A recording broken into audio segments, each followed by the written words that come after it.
Olá, boa tarde para vocês que estão aí me vendo. Boa tarde, boa noite, a hora que vocês estiverem vendo esse vídeo. Eu vou gravar aqui agora um vídeo sobre o Socrative da 204, Direito Internacional, que eu postei para vocês responderem essa semana. Na semana que vem, na sexta-feira, às 16 horas, eu estarei ao vivo no canal do YouTube. Essa semana ainda não deu para postar o vídeo ao vivo, agora eu vou responder as questões para funcionar com um pouco como tirar dúvida. E ao longo da semana eu vou soltar os vídeos das aulas dessa semana, que eu postei lá o material que está no mapa de vocês, para que vocês possam acompanhar.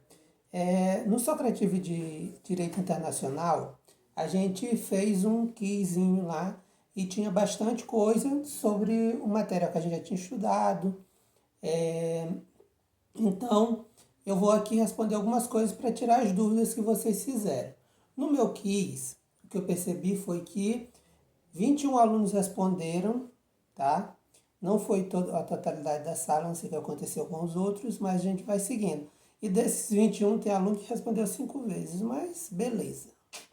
Bora lá. Primeira questão eu perguntei: quais são as regras criadas pelo poder público com a finalidade de organizar e dar dinâmica à sociedade e que vão ter validade perante o Poder Judiciário?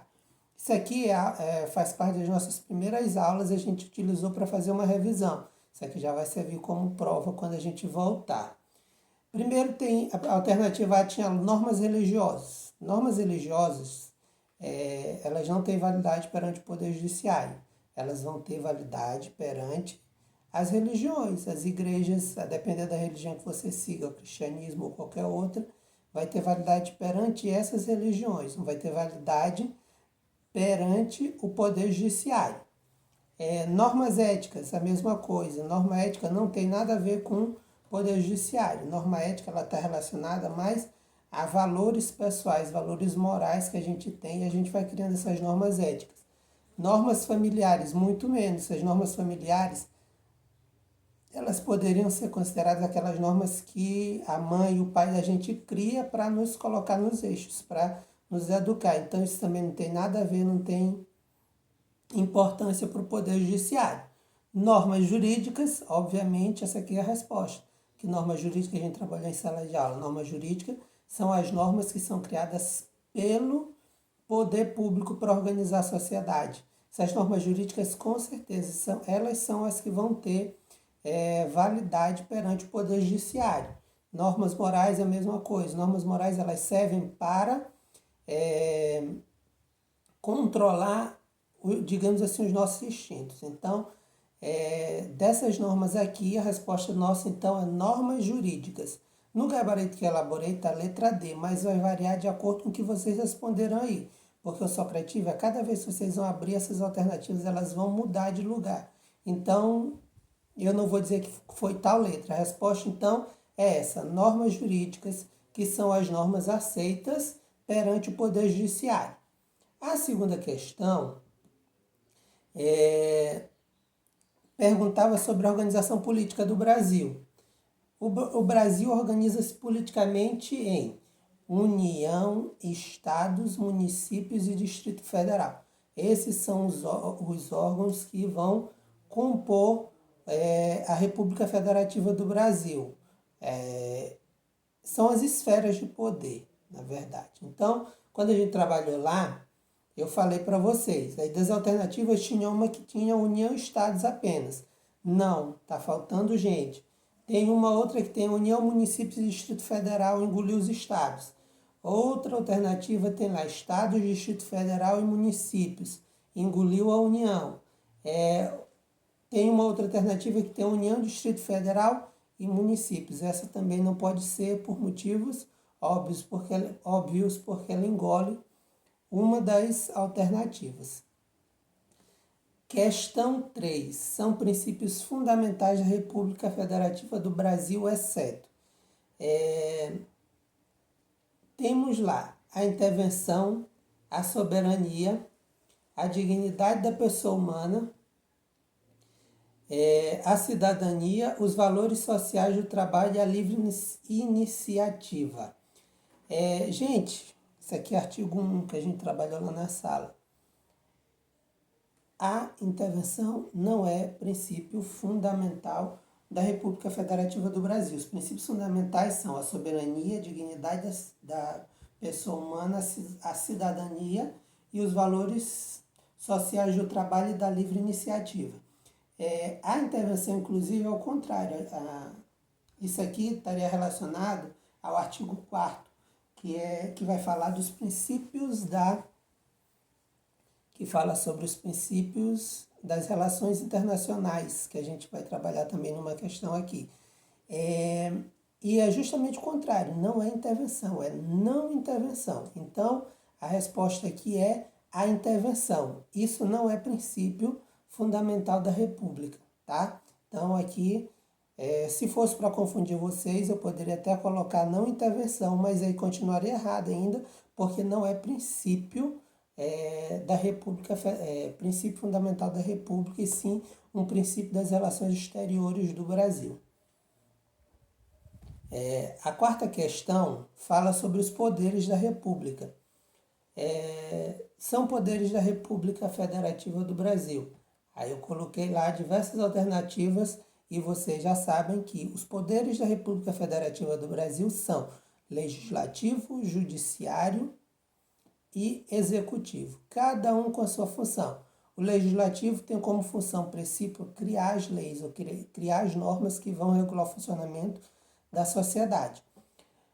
O judiciário tem como função aplicar essas normas, dizer o direito. A gente diz na área jurídica que o poder judiciário ele vai dizer o direito, ou seja, ele vai pegar as leis e vai aplicá-las e dizer quem tem direito a depender do caso concreto. E o executivo, que é o que vai administrar o Estado. O poder executivo é ocupado atualmente pelo Jair Bolsonaro, e aí ele quem administra, ele que toma conta das atividades administrativas do Estado. Digamos que ele é como o gerente da sociedade, o gerente do país. Aí aqui, 100% dos alunos acertaram a questão, foi interessante a resposta aqui. A quinta questão, a gente trabalhou sobre os poderes da União e quem os exerce marque a opção correta, tá? Aqui eu fiz diversas alternativas para tentar confundir vocês, só para que quem estava um pouco safo entendeu o recado e acertou. A maioria da turma acertou as questões, 67% da turma acertou. Quando eu ia falar o seguinte, a alternativa correta era: o Poder Legislativo tem como representante na União os deputados federais e senadores. Nos estados, os deputados estaduais e nos municípios, os vereadores. Correto. Aí eu coloquei numa alternativa: o Poder Judiciário é responsável por criar leis no nosso país. Não, eu falei ainda há pouco que quem cria leis é o Poder Legislativo e o Judiciário é responsável por aplicar essas leis e não criar elas. O Poder Executivo é o responsável pela administração da nação e criar as leis. Não, o Poder Executivo ele não cria lei. Ordinariamente, extraordinariamente, ele poderá criar um instrumento legal chamado lei delegada, mas isso é em casos muito específicos. A regra não é o Poder Executivo criar leis. Então, a resposta não está certa aqui. Por quê? Porque não é regra o Poder Executivo criar leis. A regra é o Poder Executivo administrar. Os municípios têm os 3 poderes da União. Não, os municípios eles têm apenas o Poder Legislativo e o Poder Executivo. O município não tem Poder Judiciário. Ah, professor, mas a minha cidade tem fórum, então tem Poder Judiciário sim na minha cidade. Não, esse Poder Judiciário que vai ter nas cidades, geralmente são o Poder Judiciário ou da União ou dos estados. Os municípios maiores, aqui no Maranhão, por exemplo, quem vai ter Justiça Federal é São Luís, Imperatriz, Caxias e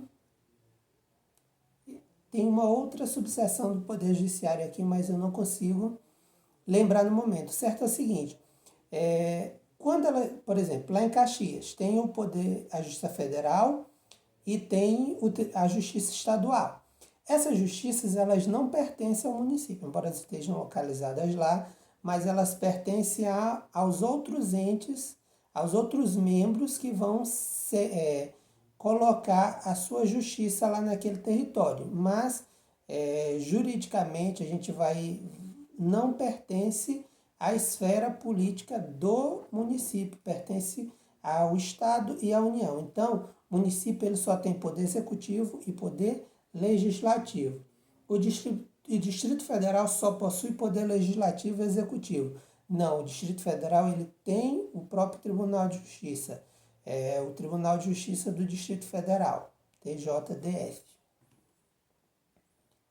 Aí a gente passa para a sexta questão. São princípios das relações internacionais do Brasil, exceto. Essa questão aqui era um pouquinho mais complicada e trabalhosa para vocês, mas era só uma questão de observação. Quando vocês estivessem respondendo aí, dá uma olhadinha no caderno, dá uma folheada, vocês encontrariam a resposta sem mais problemas. Tem lá, independência nacional. Independência nacional é um princípio das relações internacionais do Brasil. O Brasil ele prima pela independência dos outros países. Prevalência dos direitos humanos. Sim, o Brasil ele prima pela prevalência dos direitos humanos de toda pessoa, independentemente de qualquer coisa. Ou seja, pela Constituição Federal, o Brasil, todas as vezes que ele constatar, por exemplo, que um país ele está violando os direitos humanos, ele pode pedir explicações, ele pode tomar medidas, porque a Constituição assim deseja, porque prima-se pela dignidade humana, a dignidade das pessoas. Autodeterminação dos povos, ou seja, a liberdade para que os próprios povos decidam o que fazer e como fazer essas coisas. Princípio da não intervenção, verdade. Vocês lembram que lá naquela outra questão eu enrolei vocês um pouquinho aqui? Sim, é o princípio da não intervenção. Neste princípio, o Brasil ele se compromete a não intervir nos assuntos dos outros países. Assim como ele não deixa que os outros países intervenham aqui internamente, a gente também não vai intervir nos outros países. E dignidade da pessoa humana. Dignidade da pessoa humana, como a gente já trabalhou na outra questão, não se trata de são princípios das relações internacionais do Brasil. Trata-se de um princípio fundamental da República Federativa do Brasil. Então, aqui, pela literalidade da pergunta e das alternativas, a gente não poderia marcar. Dignidade da pessoa humana seria a resposta. Por quê? Porque dignidade da pessoa humana não faz parte das relações dos princípios das relações internacionais. E a última questão que eu coloquei para vocês qual das características a seguir não é uma característica do direito internacional público? Aí tem lá, o direito internacional público é dicotômico, o direito internacional é um direito de coordenação, obrigatoriedade, aí existe hierarquia e fragmentação. Gente, nas relações, no direito público internacional, não existe hierarquia. A gente estudou na sala, naquelas nossas aulas que a gente teve, que não existe hierarquia entre um país e outro, não existe hierarquia entre, por exemplo, um bloco econômico e outro. Por exemplo, a União Europeia e o Mercosul, eles estão no mesmo patamar jurídico, não existe uma hierarquia. O Mercosul, por exemplo, não está submetido à ONU, a decisões da ONU. Então, nas relações internacionais, o direito público ele não traz necessariamente a existência de uma hierarquia. Por exemplo, tratados internacionais, um não é mais importante que o outro. Então, aqui a resposta, então, não existe hierarquia. A característica verdadeira é não existe hierarquia no direito internacional público. Então, como eu botei aqui, existe hierarquia, a resposta vai estar errada por isso. Esse vídeo é só para que vocês Quem responder a atividade toma por base para saber o que foi que acertou, o que foi que errou. Então, essa está valendo. Então, na próxima semana a gente já fica combinado aqui, para o dia 29 às 16 horas eu faço uma transmissão ao vivo para que vocês possam tirar dúvida. Aí, antes disso, eu já vou postar um vídeo falando sobre o material que vocês vão receber na semana de Direito Internacional. Obrigado aí, até mais.